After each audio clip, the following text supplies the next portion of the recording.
ہے وَمَن يُشَاقِقِ الرَّسُولَ مِن بَعْدِ مَا تَبَيَّنَ لَهُ الْهُدَى وَيَتَّبِعْ غَيْرَ سَبِيلِ الْمُؤْمِنِينَ نُوَلِّهِ مَا تَوَلَّى وَنُصْلِهِ جَهَنَّمَ وَسَاءَتْ مَصِيرًا۔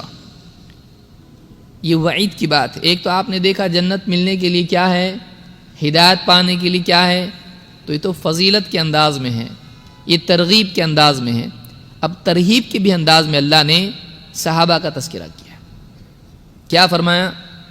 جو کوئی مخالفت کرے، وَمَن يُشَاقِقِ الرَّسُولَ، جو کوئی رسول کی مخالفت کرے ہدایت کے واضح ہو جانے کے بعد، مِن بَعْدِ مَا تَبَيَّنَ لَهُ الْهُدَى وَيَتَّبِعْ غَيْرَ سَبِيلِ الْمُؤْمِنِينَ، اور ایمان والوں کا راستہ چھوڑ کر کوئی اور راہ چلے، نُوَلِّهِ مَا تَوَلَّى، جہاں وہ مڑا ہے اس کو ہم وہیں موڑ دیں گے، وَنُصْلِهِ جہنم، اور جہنم میں پہنچا دیں گے، وَسَاءَتْ مَصِيرًا، اور وہ بہت برا ٹھکانہ ہے۔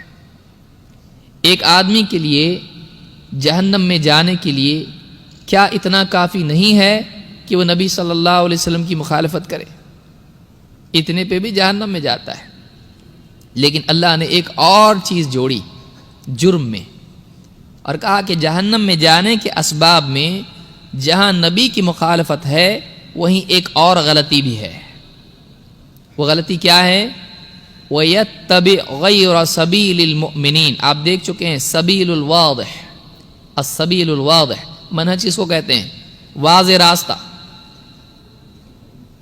یہاں کہا جا رہا ہے کہ جہنم میں جانے کی وجہ کیا ہے؟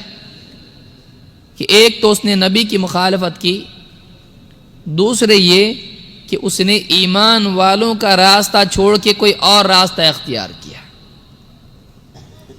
یا ہم اس کو دوسرے الفاظ میں کہیں گے صحابہ کا منہج چھوڑ کے کوئی اور منہج اختیار کیا۔ بات ایک ہی ہے۔ وَيَتَّبِعْ غَيْرَ سَبِيلِ الْمُؤْمِنِينَ، کیا نتیجہ نکلا اس کا؟ دو سزائیں اس کی ہیں، صحابہ کے منہج کو چھوڑنے کی دو سزائیں ہیں، ایک سزا دنیا میں، ایک سزا آخرت میں۔ ایک سزا دنیا میں ہے اور ایک سزا آخرت میں ہے۔ دنیا میں کیا سزا ہے؟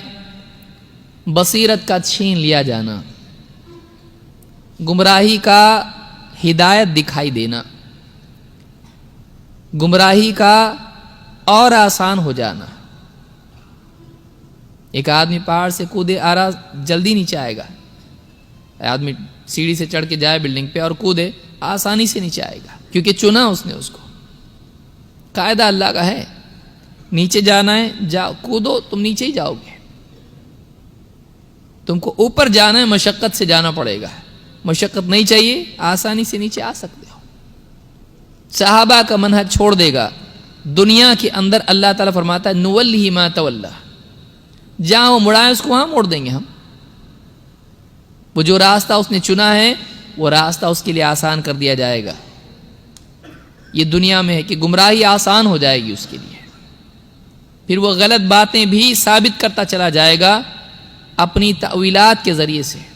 وہ بخاری کا درس دے کے شیخ الاسلام بنے گا اور بخاری سے گمراہیاں اور شرکیات اور کفریات ثابت کرے گا۔ وہ قرآن کی تفسیر کرے گا، لیکن اس تفسیر کے ضمن میں وہ باطل عقائد کی ترویج کرے گا اپنی عقل سے، تفسیر بالرائے کے ذریعے سے۔ وہ وحدت الوجود کو ثابت کرے گا اور مفسر کہلائے گا۔ اگر منہج صحیح نہیں ہے تو آدمی کے لیے گمراہی آسان ہو جاتی ہے۔ اگر صحابہ کا راستہ چھوڑ دے گا، اس کے لیے دنیا کی سزا یہ کہ اس کے لیے گمراہی آسان ہو جاتی ہے۔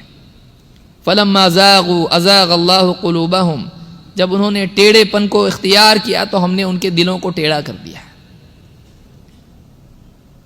اور دوسری سزا آخرت میں ہے، وَنُصْلِهِ جَهَنَّمَ، جس نے دنیا میں صحابہ کا راستہ اختیار نہیں کیا وہ آخرت میں صحابہ کی صحبت کے لائق نہیں ہے، جنت میں ہے۔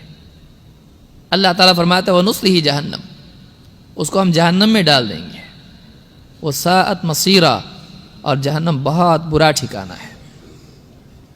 لہذا صحابہ کے منہج کو چھوڑنا، سلف کے منہج کو چھوڑنا، یہ گمراہی کا سبب ہے، اور یہ خود گمراہی ہے، یہ خود گمراہی ہے۔